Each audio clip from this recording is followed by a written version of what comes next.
நாள் இவ வந்து நம்ம மேல ஏன் ஆடுது, கேமரா ஆடுது. உண்மை சம்பவம். இன்னைக்கு நான் உங்ககிட்ட ஒரு ரியலான கோஸ்ட் ஸ்டோரியை தான் ஷேர் பண்ண வந்திருக்கேன். இந்த கதையை நம்ம கிட்ட சொன்னவங்க பேர் வந்து துர்கா. நான் இது வரைக்கும் உங்ககிட்ட சொல்லிட்டு இருக்க இந்த கதையை யாரெல்லாம் இமேஜின் பண்ணி பார்த்துட்டு இருப்பீங்களோ அவங்கெல்லாம் மறக்காம கீழே கமெண்ட் பண்ணுங்க. ஸோ யாரெல்லாம் என் சேனலை சப்ஸ்கிரைப் பண்ணி மறக்காம ஒரு சப்ஸ்கிரைப் பண்ண தட்டி விட்டுடுங்க. அப்போ தான் நான் மேலும் மேலும் போடுற பேய் கதை உங்களுக்கு நோட்டிஃபிகேஷனில் வந்து சேரும். டைம் வேஸ்ட் பண்ண வேணாம், வாங்க நம்ம சுவாரஸ்யமான பேய் கதையை கேட்க வீடியோக்குள்ளே போகலாம். இவங்க பேர் துர்கா.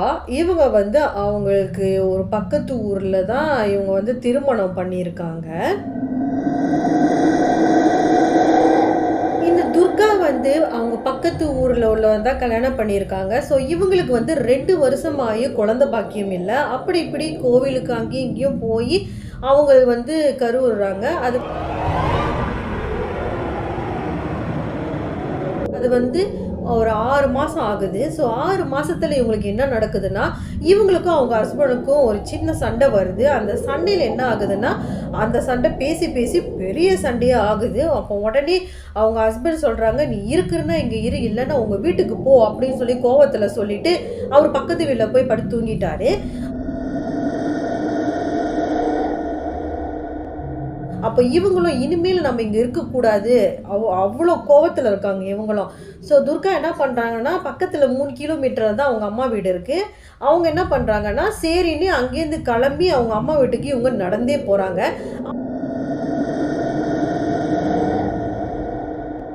அவங்க வீட்டுக்கு போகிறதுக்கு வந்து எந்த ஒரு பஸ்ஸு, எந்த ஒரு காரு எதுவுமே போக முடியாது. எனக்கா அந்த இடம் வந்து ஒத்தடி பாதை மாதிரி தான் போகும். அப்போ இவங்க என்ன பண்ணுறாங்கன்னா, சரி கிட்ட தானே இருக்குது, 3 கிலோமீட்டர் எப்படியாவது நடந்து போயிடலான்னு சொல்லிட்டு இவங்க நடந்து போயிட்டுருக்காங்க அந்த ஒத்தையடி பாதையில். அவங்க வீட்டுக்கு போயிட்டு இருக்கிற அந்த கேப்பில் வந்து ஒரு பெரிய சுடுகாடு ஒன்று இருக்கும். அது வந்து இந்த துர்காவுக்கு ஆல்ரெடி தெரியும். ஏன்னா அவங்க ஊர் சுடுகாடு தான் அவங்களுக்கு நல்லா தெரியும். எப்படி இருந்தாலும் அந்த சுடுகாடை தாண்டி தான் இவங்க போய் ஆகணும், வேறு வழியே கிடையாது. அப்போ இவங்க மனசை வந்து தைரியப்படுத்திக்கிட்டு இவங்களும் நடந்து போய்கிட்டு இருக்காங்க. அந்த டைமில் வந்து யாராக இருந்தாலும் சுடுகாடுனாலே கொஞ்சம் பயம் வரந்தானே செய்யும். இவங்க மனசுலேயும் ஒரு சின்னமாக ஒரு அச்சம் வருது. சரி எப்படியானு நடந்து போயிடுவோம் அப்படின்னு சொல்லி மனசில் தைரியத்தை உண்டாக்கிட்டு துர்கா அந்த இடத்துல நடந்து போய்கிட்டு இருக்காங்க. ஒரு 2-3 ஸ்டெப்பு தான் எடுத்து வச்சுருப்பாங்க. அப்போ அங்கே என்ன நடக்குதுன்னா, திடீர்னு ஒரு காளை மாடு இங்கேயும் அங்கே வந்து கிராஸ் பண்ணி போயிருக்கு. ஸோ அதை பார்த்து நான் அவங்களுக்கு பயங்கர ஷாக் ஆகி அப்படியே சொல்லி மூச்சு இழுத்து நின்றுருக்காங்க. யாராக இருந்தாலும் பயம் வரதானங்க செய்யும். ஸோ அவங்களுக்கு பயம் வந்துருச்சு. அப்போ தான் அவங்க யோசிக்கிறாங்க, ஐயோ நம்ம தப்பான முடிவு எடுத்துருக்குறோம், இப்போ வயிற்றில் பேபியை வேற வச்சுக்கிட்டு நம்ம இவ்வளோ தூரம் வந்திருக்கக்கூடாது அப்படின்னு சொல்லிட்டு என்ன பண்ணுறது தெரியாமல் அவங்க என்ன பண்ணுறாங்கன்னா, பக்கத்தில் வந்து ஒரு கல் மாதிரி இருக்குது. அந்த கல்லில் போயிட்டு இவங்க உட்காடுறாங்க. ஃபஸ்ட்டு உட்காந்த கையோட அவங்களுக்கு என்ன நடக்குதுன்னா, அவங்க உடம்புல வந்து ஏதோ ஒன்று பூந்த மாதிரி அவங்களுக்கு வந்து ஃபீல் ஆகிருக்கு. அப்படியே ஒரு பாரமான ஒரு ஃபீல் வந்து அவங்களால உணர முடியுது.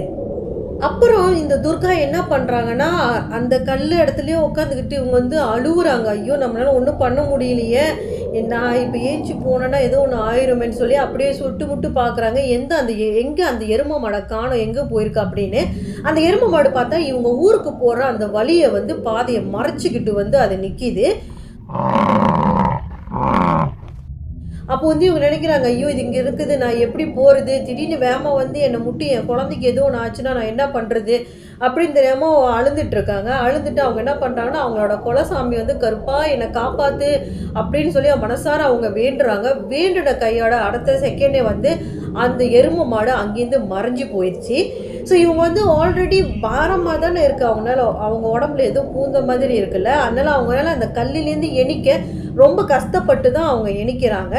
ஸோ எணிச்சு அப்படியே கொஞ்சம் அந்த சுடுகாடை கொஞ்சம் தாண்டி போகிறாங்க. ஸோ போனோன்னே என்ன ஆகுதுன்னா, நார்மலாக வந்து இந்த கிராமத்தில் வந்து இந்த கொஞ்சம் கொல்லப்புறம்னு சொல்லுவாங்க, அந்த தூரத்தில் தான் எல்லாமே வாஷ்ரூம்க்கெலாம் போவாங்க. சில பேர் வீட்டில் வந்து வசதி இருக்காது. ஸோ அந்த மாதிரி என்ன ஆகுதுன்னா, அந்த டைமில் வந்து அங்கே ஒரு 2 பெண்மணி வந்து வாஷ்ரூம் போயிருக்காங்க. அப்போ அவங்க டார்ச் லைட் அடித்து பார்க்குறாங்க. யார் இந்த பிள்ளைன்னு சொல்லிட்டு இந்த துர்காவை பார்த்துட்டு கண்ட மாதிரி திட்டுறாங்க. என்னதான் வீட்டில் சண்டையாக இருந்தாலும் இத்தனை மணிக்கு நீ சுடுகாட்டு வழியாக வருவியா அப்படின்னு சொல்லி ஏசிட்டு துர்காவை கூட்டிட்டு அவங்க வீட்டில் போய் விடுறாங்க. அப்போ பார்த்தீங்கன்னா, துர்காவோட அம்மா, அப்பா வந்து அவங்களும் ஆல்ரெடி வயசானவங்க தான். கொஞ்சம் லேட் கல்யாணம் பண்ணனால அவங்களும் வயசானவங்க தான்.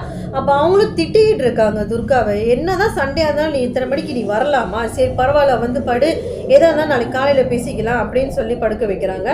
அவங்க படுத்ததுக்கு அப்புறமா ஒரு 1 ஹவர் இருக்கும். அதுக்கப்புறம் அந்த மாப்பிள்ளையும் அவரும் வந்துட்டார், அவங்க ஹஸ்பண்டும். ஏன்னாக்கா பக்கத்து 3 கிலோமீட்டர் இருக்கிற வீடு தானே. அவர் தூங்கிட்டு கொஞ்ச நேரம் எந்திச்சு வந்து பக்கத்தில் அவங்க வீட்டில் பார்த்தப்ப இவங்க அவங்க வீட்டில் இல்லை.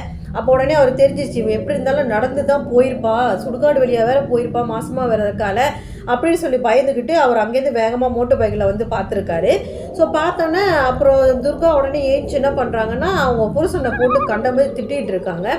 அப்போ உடனே அவங்களோட அப்பா அம்மா என்ன சொல்கிறாங்கன்னா, மாப்பிள்ளை நீங்கள் வீட்டுக்கு போங்க, ஏதா இருந்தால் நாளைக்கு காலையில் பேசிக்கலாம் அப்படின்னு சொல்லி சொல்கிறாங்க. அப்போ அவரும் சரி பரவாயில்ல, அவங்க அம்மா வீட்டில் தானே இருக்கா, எந்த பிரச்சனையும் இருக்காது அப்படின்னு மன நிம்மதியோடு திரும்பி அவர் வீட்டிலே போயிட்டு அவர் படுத்து தூங்குறாரு. அதுக்கப்புறம் என்ன ஆகுதுன்னா, சண்டை வந்து பெருசாக இவங்க வந்து துர்கா என்ன சொல்கிறாங்கன்னா, நான் அவர் வீட்டுக்கு போக மாட்டேன், நான் இங்கே தான் இருப்பேன்னு சொல்லி அப்படி இப்படி ஒரு மாதமாக ஆயிடுது. டெய்லி என்ன நடக்கும்னா, அவங்க புருஷன் வந்து சமாதானம் பேசி கூட்டிகிட்டு போகிற மாதிரி பார்ப்பாரு. ஆனால் அவங்க போக மாட்டாங்க. அப்போ எப்படி இருந்தாலும் அவங்க மாமியார் மாமனார் என்ன சொல்கிறாங்கன்னா, எப்படி இருந்தாலும் இன்னும் அவருக்கு வந்து நம்ம வளக்காப்பு செய்யணும், அதுக்கப்புறம் குழந்தை பிறக்க வரைக்கும் அவன் இங்கே தான் இருக்கணும். ஸோ இப்போ 6 மாதம் தான் ஆகுது, இன்னும் 1 மாதம் தானே, அதுக்கப்புறம் அவங்க இங்கே தானே இருந்தாகணும். அதனால மாப்பிள்ளை பரவாயில்ல, அவள் ஃபுல்லாக இங்கே இருக்கட்டும் குழந்தை பிறக்கிற வரைக்கும், அதுக்கப்புறம் நாங்கள் அனுப்பி வைக்கிறோம் அப்படின்னு சொன்னோன்னே அவருக்கும் ஓகே ஒன்றும் பிரச்சனை இல்லை அப்படின்னு சொல்லிட்டாரு. அதுக்கப்புறம் என்ன ஆகுதுன்னா, அவங்களுக்கு வந்து வளக்காப்பு செய்கிறாங்க. இந்த வளக்காப்பு செய்கிறப்ப எல்லாம் வரிசையாக வந்து அந்த விளைவெல்லாம் போட்டுட்டு இருப்பாங்கள்ல. ஸோ அந்த டைமில் என்ன ஆகுதுன்னா, இவங்களோட கேரக்டர் எல்லாம் அப்படியே கொஞ்சம் சேஞ்ச் ஆகிற மாதிரி இருக்குது, வியர்டாக இருக்குது. அப்படின்னா அப்படியே வித்தியாசமாக அவங்க நடந்துக்கிறாங்க. என்னென்னா திடீர்னு எங்கேயோ பார்த்து சிரிக்கிறது, அப்புறம் யார் இவங்க நமக்கு விளைவி போடுறா அந்த மாதிரிலாம் சொல்லி பார்த்து ஒரு மாதிரி செய்கிறாங்களா. அப்போ அவங்க சொந்தக்காரங்க எல்லாத்துக்கும் ஒரு மாதிரி ஃபீல் ஆகுது, ஏன் இவ இப்படி நடந்துக்கிறா அப்படின்ட்டுன்னு. அதுக்கப்புறம் லாஸ்ட்டாக வந்து அவங்க ஹஸ்பண்ட் வந்து விளைவி போட வராங்க. அவங்க ஹஸ்பண்ட் விளைவி போட்ட கையோட இவங்க ஆணு கத்திட்டு அவரோட கையை கடிச்சு வச்சிடுறாங்க. துர்கா அவங்க ஹஸ்பண்ட் கையை கடித்த கையில் ரத்தமே வந்துடுச்சு. ஸோ அதுக்கப்புறம் என்ன நடக்குதுன்னா, அவங்க வந்து ரொம்ப கோவத்தில் இருக்காங்க. அதுக்கப்புறம் அங்கே வந்து சாப்பாடுலாம் போடுவாங்கள்ல. ஸோ அந்த சாப்பாடை வந்து இவங்க போயிட்டு அப்படியே வேகமாக மடுக்குன்னு எல்லா சாப்பாடையும் சாப்பிட்டுட்டு இருக்காங்க.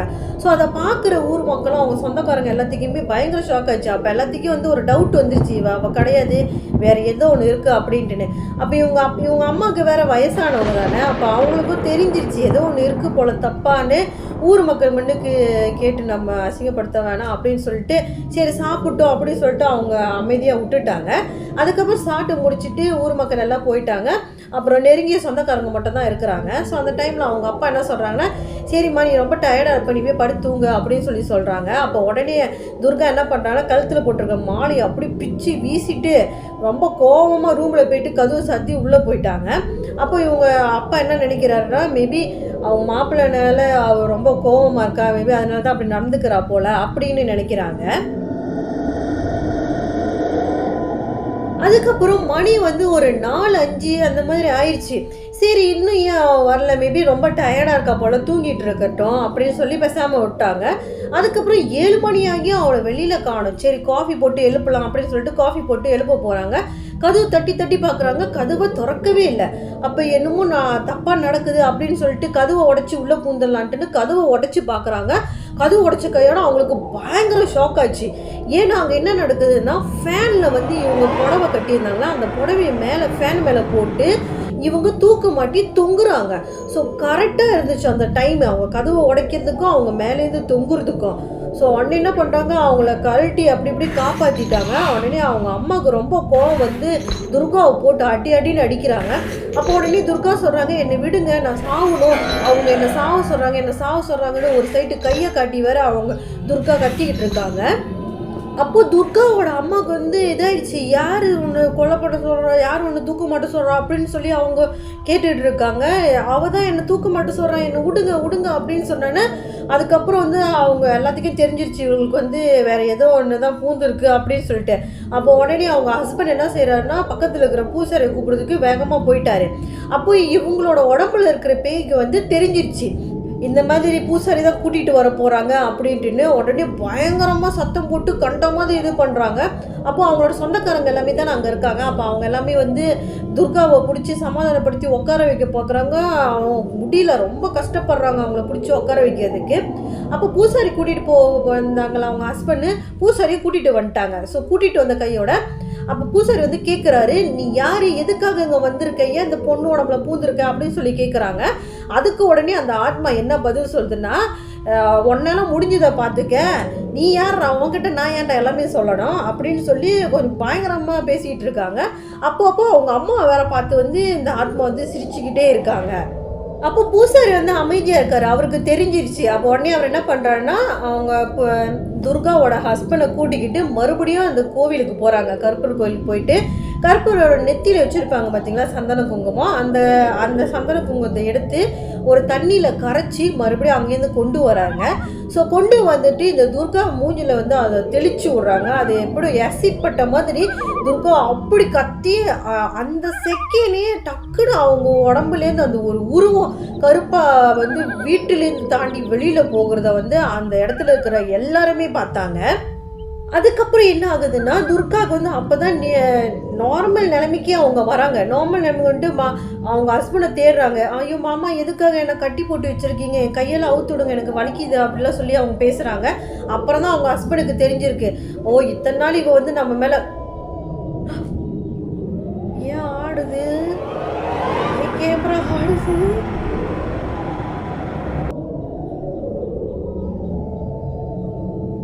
பேய் கதை சொல்றதுக்கு வந்தா எனக்கிட்ட ஏதோ வேலையை காட்டுறதுக்கு போலையே. பார்த்துப்போம், கண்டினியூ பண்ணுற கதையை. அதுக்கப்புறம் என்ன ஆகுதுன்ட்டுனா, அப்போ அவங்க ஹஸ்பண்ட்டை சொல்லி கயிறெல்லாம் அவுத்து விட சொன்னானே, அவங்க ஹஸ்பண்டும் கயிறை அவுத்து விட்டுடுறாரு. அவுத்து விட்டுட்டு அதுக்கப்புறம் என்ன ஆகுதுன்னா, அவங்களோட மாமியார் இருக்காங்களே, சரி வாசப்படியில் போயிட்டு கொஞ்சம் ஏதோ திங்ஸ் எடுக்கணும் அப்படின்னு சொல்லிட்டு அவங்க வாசப்படி தாண்டி கொஞ்சம் தூரம் போய் பார்க்குறாங்க. அங்கே என்ன நடக்குதுன்னா, அவங்க வீட்டு பக்கத்துலேயே வந்து வாழை மரம், முருங்கை மரம்லாம் வச்சுருப்பாங்க.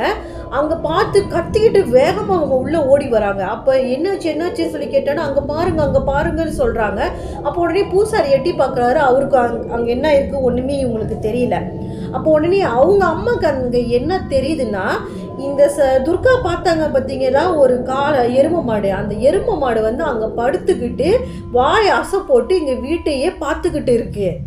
அப்போது அந்த டைம் அங்கே இருக்கிற எல்லாரும் போய் பார்க்குறாங்க. எல்லா கண்ணுக்கும் அங்கே என்ன இருக்குதுன்னு தெரியவே மாட்டுது.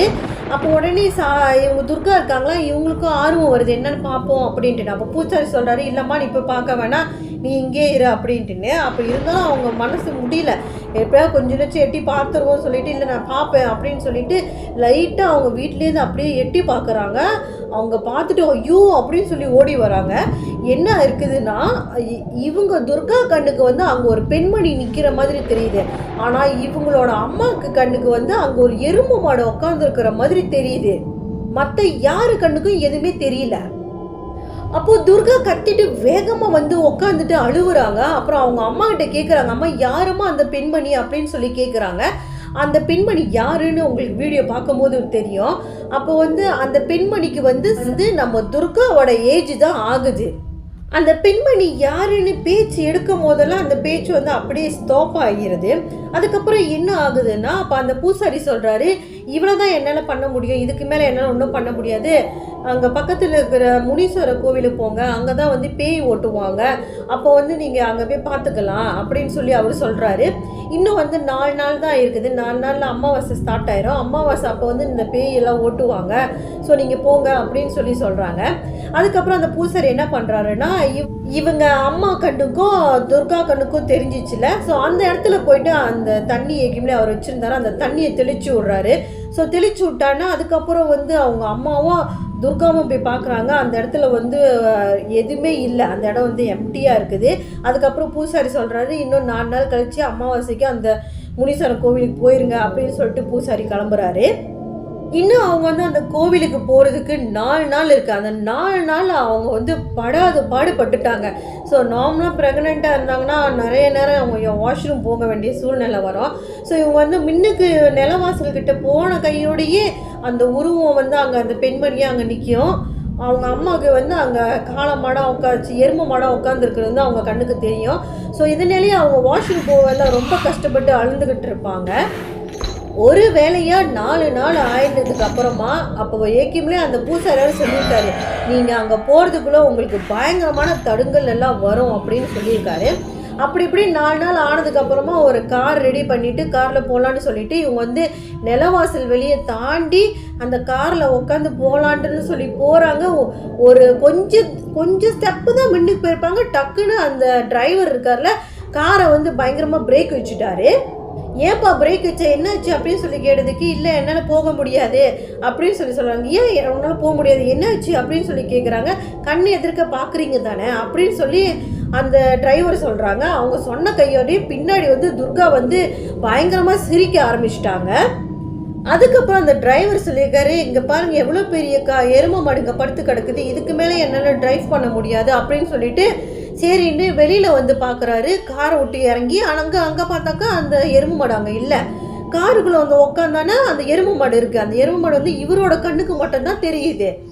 அப்போது உடனே அவங்க அப்பா அம்மா என்ன முடிவு பண்ணுறாங்கன்னா, சரி டிரைவர்கிட்ட நம்ம எதையும் மறைக்கக்கூடாதுன்னு சொல்லி நடந்த எல்லா விஷயத்தையும் சொல்லிவிட்டு இவளுக்கு பேய் பிடிச்சிருக்கு, அப்போ இந்த மாதிரி முனீஸ்வரர் கோயிலுக்கு தான் போயிட்டுருக்கோம், எங்களை எப்படியாவது அங்கே போய் சேர்த்துருன்னு சொன்னானே. அப்போ இவருக்கு ரொம்ப பயம் வந்துருச்சு டிரைவருக்கு. இல்லை என்னால் முடியாது அப்படின்னு சொல்லி சொல்கிறாங்க.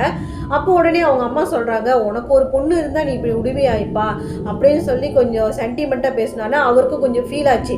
சரி என்ன தான் நடந்தாலும் சரி நான் உங்களை வந்து முனீஸ்வரர் கோவிலில் சேர்த்துட்றேன் அப்படின்னு சொல்லி முடிவு எடுத்துட்டு டக்குன்னு அங்கேருந்து கார் எடுத்து போயிட்டுருக்காங்க. ஸோ போகிற வழியில் நிறைய ப்ராப்ளம்ஸ் வந்து அவங்க பார்த்துக்கிட்டே தான் இருக்காங்க. என்ன ஆகுதுன்னா, துர்கா வந்து திடீர்னு பயங்கரமாக சிரிப்பாங்க. அவங்க வந்து அவங்க அம்மாவை பார்த்து தான் கொஞ்சம் கேவலமாக அப்படியே சிரிச்சுக்கிட்டே இருக்காங்க. இதுக்கும் ஒரு காரணம் இருக்குது, பின்னாடி தெரியும் உங்களுக்கு. அதுக்கப்புறம் என்ன ஆகுதுன்னா, அவங்க அம்மாவும் அவங்க அப்பாவையும் கையை கடிச்சு வைக்கிறது, ஹஸ்பண்டை கையை கடிக்கிறது, அப்புறம் டிரைவ் பண்ணும்போது அவர் டிஸ்டர்ப் பண்ணுறது, இந்த மாதிரி பல கஷ்டங்களை அனுபவித்து தான் கஷ்டப்பட்டு அந்த இடத்த விட்டு போய்கிட்டே இருக்காங்க. அந்த முனீஸ்வர எல்லைக்குள்ளே போனதுக்கு அப்புறமா தான் கார் வந்து ஸ்மூத்தாக போக ஆரம்பிச்சிருக்கு.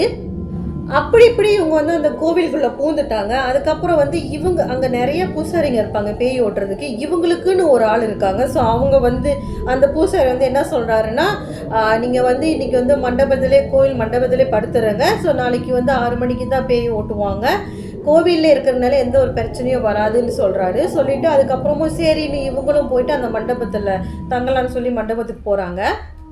ஒரு வழியாக தூங்கி முடிச்சுட்டு அதுக்கப்புறம் பார்த்தீங்கன்னா 6 மணி ஆயிடுச்சு காலையில். ஸோ ஆனாலும் அந்த பூசாரி குளிச்சுட்டு நேராக வராரு. ஸோ வந்த கையோட துர்கா வந்து பயங்கரமாக கத்த ஆரம்பிச்சுட்டாங்க.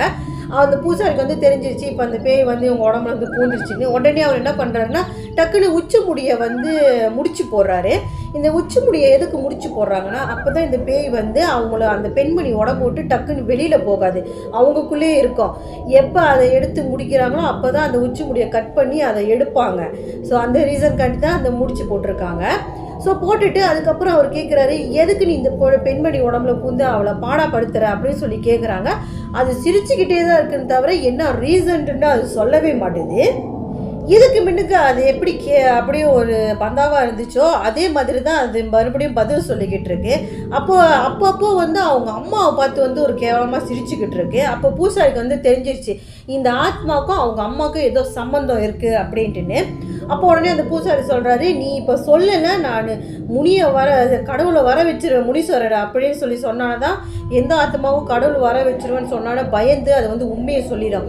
அதனால் இதுவும் அதே மாதிரி பயந்து, ஐயோ நீ கடவுளை கூப்பிட்றாத, நான் உண்மையை சொல்லிடுறேன் அப்படின்னு சொல்லிட்டு, என் பேர் இந்திரா அப்படின்னு சொல்லி அவங்க அம்மாவோட கேட்குது. உனக்கு என்ன தெரியாது அப்படின்னு சொல்லி கேட்குது.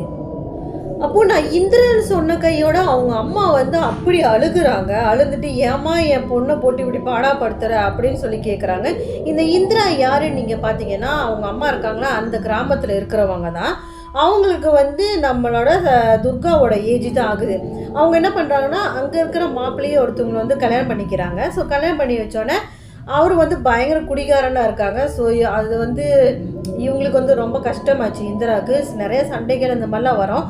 அப்போ வந்து இந்த இந்திரா வந்து 3 மாதம் கர்ப்பமாக இருக்காங்க. அப்போ அவங்க என்ன பண்ணுறாங்கன்னா வீட்டில் தூக்க மாட்ட விட மாட்டாங்கன்ட்டுன்னு அவங்க நான் கொல்லைப்புறம் போயிட்டு வரேன்னு சொல்லிட்டு அந்த சுடுகாடு கிட்ட இருக்கிற ஒரு மரத்தில் வந்து புளிய மரத்தில் வந்து தூக்க மாட்டி இவங்க இறந்து போயிடுறாங்க. தூக்க மாட்டி இந்த துர்கா இறந்து போன உடனே அவங்கள எடுத்த அதே சுடுகாட்டில் தான் இவங்கள புதைச்சிருக்காங்க. ஸோ அங்கே புதைச்சனால இவங்க வந்து அந்த புளிய மரத்துலேயே இருக்க ஆரம்பிச்சிட்டாங்க. அதுக்கப்புறம் என்ன ஆகுதுன்னா நார்மலாக இந்த ஆத்மா இறந்து போன ஆத்மாலாம் என்ன பண்ணுங்களா அவங்க வந்து ஒரு கற்பனை சக்தியில் வந்து அவங்களோட வாழ்க்கையை கொண்டு போவாங்களா. அப்போ இந்த இந்திரா வந்து ஆல்ரெடி மாசமாக இருக்காங்களா. அப்போ வந்து அவங்களும் வந்து கற்பனை பண்ணிக்கிட்டு அவங்க மாசமாக இருக்காங்க, வயிற்றுல பிள்ளை இருக்குது, அதுக்கு வளக்காப்பு செய்யணும் அப்படியெல்லாம் அவங்க வந்து முடிவு பண்ணி அப்போ தான் அவங்க அம்மாவுக்கு வந்து ஞாபகம் வருது. ஓ இவளுக்கு வளக்காப்பு செய்யும் போது அவள் பயங்கரமாக சாப்பிட்டால, இதுதான் ரீசன் போல் அப்படின்னு அவங்க அம்மாவுக்கு எல்லாமே தோணுது. அதுக்கப்புறம் என்ன ஆகுதுன்னா அவளுக்கு வந்து அதாவது இந்த இந்திரா இருக்காங்களே அவங்களுக்கு வந்து பிள்ளை பிறக்க வேண்டிய டைம் வருது. அந்த பேய்க்கு அதுவாகவே கற்பனை பண்ணிக்குது. ஸோ அந்த டைமில் என்ன பண்ணுதுன்னா இந்த துர்காவோட அம்மா வந்து பிரசவம் பார்க்குறவங்க. அதனால் இவங்க வந்து நார்மலாக என்ன கேட்பாங்கன்னா ஒரு வெத்தலை ஒரு பாக்கு எனக்கு கொடுத்தாங்க, நான் வந்து பிரசவம் பார்க்குறேன் அப்படின்னு தான் அவங்க சொல்லுவாங்க. ஸோ இந்த இந்திரா இருக்காங்களே அவங்க என்ன பண்ணுறாங்கன்னா சரி பிரசவம் பார்க்குறதுக்கு அவங்க அம்மா போய் கூப்பிடுவோன்ட்டுன்னு உருவத்தை மாற்றிக்கிட்டு வேறு யாரோ ஒருத்தவங்க மாதிரி அவங்க வீட்டில் போய் நின்று அவங்கள வந்து கூப்பிடுது. இந்த மாதிரி நாங்கள் அப்போ பக்கத்து ஊர்லேருந்து வந்திருக்கோம், பிரசவம் பார்க்கணும், பிள்ளை தவிச்சிக்கிட்டு இருக்கு வாங்க அப்படின்னு சொல்லி. அப்போ உடனே இவங்க சொல்கிறாங்க நீங்கள் யார் நான் உங்களை பார்த்ததே இல்லைன்னு, நாங்கள் பக்கத்து ஊர்லேருந்து தான் வரோம் அப்படின்னு சொல்லி சரி வாங்க அப்படின்னு சொல்லி கூட்டிகிட்டு போகும்போது எனக்கு வெத்தலையும் பாக்கும் கொடுங்க அப்படின்னு சொல்லி கேட்டேன்னா போகிற வழியில் கொடுக்குறேன் அப்படின்னு சொல்லிட்டு இவங்க அம்மாவை கூட்டிகிட்டு போகுது. இவ்வளோ வயசானவங்க தானே சரின்ட்டு இவங்களும் பின்னாடியே போயிட்டுருக்காங்க. போய்கிட்டே இருக்காங்க, எங்கே பண்ணோம் இடத்த காணும்னு வந்துருச்சு, இன்னும் கிட்டதான் வந்துருச்சுன்னு சொல்லிட்டு கரெக்டாக அந்த புளிய மரம் இருக்குல்ல அங்கே போய் நின்றுட்டு அந்த சைட் போனாலே இப்போ நார்மலாக இருந்த இவங்க வந்து இந்திரா உடம்பெல்லாம் சேஞ்ச் பண்ணி கர்ப்பமானவங்க மாதிரி அங்கே படுத்துட்டு எனக்கு வந்து பிரசவம் பாரு அப்படின்னு சொல்லி சொல்கிறாங்க. அப்போ இவங்க அம்மாவுக்கு வந்து ஷாக் ஆயிடுச்சு. ஐயோ பேய்க்கா நம்ம பிரசவம் பார்க்கணும், நல்லா கிட்ட போய் அந்த மூஞ்சை பார்க்குறாங்க. அப்போ தான் அவங்களுக்கு தெரியுது இது இறந்து போனால் அந்த இந்திரான்ட்டுன்னு. அதுக்கப்புறம் என்ன ஆகுதுன்னா இவங்க வேகமாக ஓடி வராங்க, ஐயோ இப்போ ஓடிடலாம் அப்படின்ட்டுன்னு. அப்போ உடனே அங்கே ஒரு கல் மாதிரி இருந்துச்சு தெரியுமா, துர்கா உக்காந்துருந்தாங்களே அந்த கல் வந்து இந்த பேய் தான் தூக்கி வீசி தடுத்துருக்கு அவங்க அம்மாவை போக விடாமல் அந்த கல். அப்போ இவங்க அப்போ உடனே அந்த கல்லில் வந்து ஒரு வெத்தலையும் ஒரு பாக்கும் இருந்திருக்கு. இதை ஒரு வெத்தலை பாக்கு கொடுத்துட்டேன், இப்படியாச்சும் வந்து பிரசவம் பாரு அப்படின்னு சொல்லி அந்த இந்திரா பேய் கூப்பிடுது. இவங்க வந்து சரி நீ வெத்தலை பாக்கு கொடுத்தாலும் நீ பேயாச்சு, உனக்கு எப்படி நான் பிரசவம் பார்க்குறதுன்னு பயந்துட்டு வேகமாக வீட்டுக்கு ஓடி வந்துட்டாங்க. அப்போது அந்த இந்திரா அதை கற்பனையில் வந்து இவங்க பிரசவம் பார்க்காத நேர தான் அந்த பிள்ளை செத்து போச்சு அப்படின்ட்டு அந்த இந்திரா வந்து நினச்சிக்கிட்டாங்க. இது வந்து நமக்கு தான் கற்பனையாக தெரியும், ஆனால் அந்த ஆத்மா வந்து அவங்களோட உலகத்தில் வந்து அது நடந்துக்கிட்டு இருக்குன்னு தான் நினைப்பாங்க. ஸோ இந்திரா வந்து அவங்க பிள்ளை இறந்து போச்சுன்ட்டுன்னு அவங்க வந்து ரொம்ப ஆக்ரோஷமாயிட்டாங்க. அதனால் அங்கே வந்து கோவத்தில் அந்த புளிய மரத்தில் உட்காந்துக்கிட்டு போகிற வரவங்களை அப்படி டிஸ்டர்ப் பண்ணிக்கிட்டு இந்த மாதிரிலாம் இருந்திருக்காங்க. அந்த டைமில் கொஞ்ச நாள் ஆனதுக்கு அப்புறமா தான் இந்த துர்கா வந்து ஹஸ்பண்டை கோச்சிக்கிட்டு அந்த வழியில் போகிறாங்க. ஸோ போகும்போது அந்த இந்திராவுக்கு வந்து தெரிஞ்சிருக்கு இவ வந்து அந்த கெருவியோட பிள்ளை தானே, இவளை நம்ம சும்மா விடக்கூடாதுன்ட்டு தான் அவங்க உடம்புல வந்து அந்த கல்லில் உட்கார வச்சு அவங்கக்குள்ளே இவங்க பூந்துருக்காங்க. ஸோ அப்போ அந்த இந்திரா பேய் என்ன சொல்லுதுன்னா உன் பிள்ளைய நான் வந்து துர்காவை கொல்றது என்னோட நோக்கம் கிடையாது, அவள் வயிற்றில் இருக்கிற அந்த பிள்ளையை நான் கொல்லுவேன், அப்போ தான் பள்ளி நான் வாங்க முடியும் அப்படின்னு சொல்லி அவங்க அம்மா கிட்ட சொல்லுது. அப்போ உடனே அவங்க அம்மா அழுந்துக்கிட்டு பூசாரிக்கிட்ட சொல்கிறாங்க எப்படியாவது என் மகளை காப்பாற்றுங்க அப்படின்னு சொல்லி சொல்கிறாங்க. அதுக்கப்புறம் அந்த பூசாரி என்ன பண்ணுறான்னா கருப்பணசாமியை வர வச்சுட்டு எல்லாம் என்னென்ன செய்வாங்களோ அந்த விஷயத்தெல்லாத்தையும் செஞ்சு அந்த பேயை வந்து ஒரு பாட்டிலில் அடைச்சி அந்த முடியை கட் பண்ணி எடுத்துகிட்டு ரிலீஸ் பண்ணி விட்ருக்காங்க. அதுக்கப்புறம் துர்காவுக்கு வந்து நல்லபடி பிள்ளை பிறந்திருக்குது. இந்த பயங்கரமான விஷயத்த அவங்க வந்து நம்மக்கிட்ட ஷேர் பண்ணியிருந்தாங்க. இந்த மாதிரி உங்களோட லைஃப்லேயும் நடந்திருக்கா? அப்போ நீங்கள் அந்த கதையை என்கிட்ட சொல்லணும்னு நினச்சிங்கன்னா மறக்காமல் எனக்கு நீங்கள் மெசேஜ் அனுப்புங்க. நான் வந்து அதை மக்கள்கிட்ட கொண்டு போய் சேர்க்குறேன்.